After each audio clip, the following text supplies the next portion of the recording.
আল্লাহর কথার কোনো গোয়া মাথা আমি কিছুই পাই না। মাথা কোনটা গোয়া কোনটা এটা আমি পাই না। এমনিতেই তো তাদের গান যত রকমের ফুজুর এবং এরকম বিভিন্ন রকমের আপত্তিকর কথাবার্তায় ভরা, এখন তারা এটাকে শিরক এবং কুফর পর্যায়ে নিয়ে আসছে।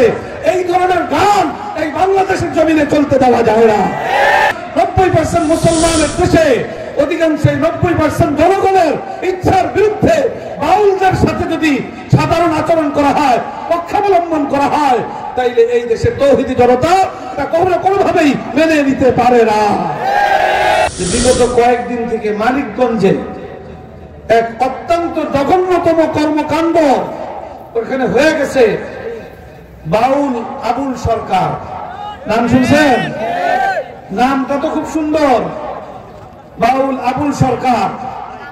সে এতটা জঘন্য যে স্বয়ং পুরা দুনিয়া এবং কায়নাতের স্রষ্টা আল্লাহ রাব্বুল আলামিনের বিরুদ্ধে জঘন্যতম আপত্তিকর কটূক্তি করেছে।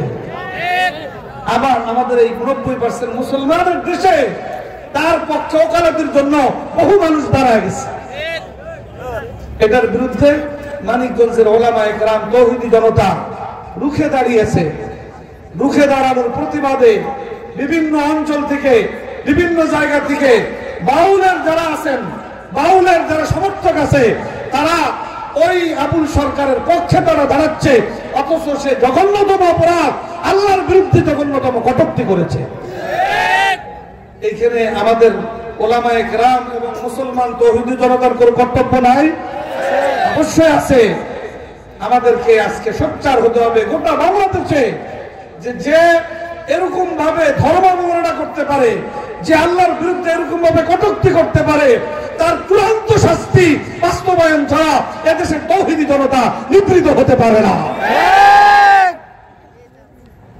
আবার এটাও শোনা যাচ্ছে, গতকালকে ওখানে একজন শীর্ষ আলেমের সাথে কথা হইল যে অন্যায় করছে তারা, আর এখন হয়রানির শিকার হচ্ছে আমাদের ওলামায়ে কেরাম এবং তৌহিদি জনতা।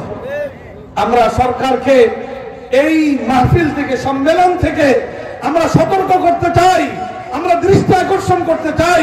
90% মুসলমানের দেশে অধিকাংশ 90% জনগণের ইচ্ছার বিরুদ্ধে বাউলদের সাথে যদি সাধারণ আচরণ করা হয়, পক্ষাবলম্বন করা হয়, তাইলে এই দেশের তৌহিদি জনতা তা কোনোভাবেই মেনে নিতে পারে না।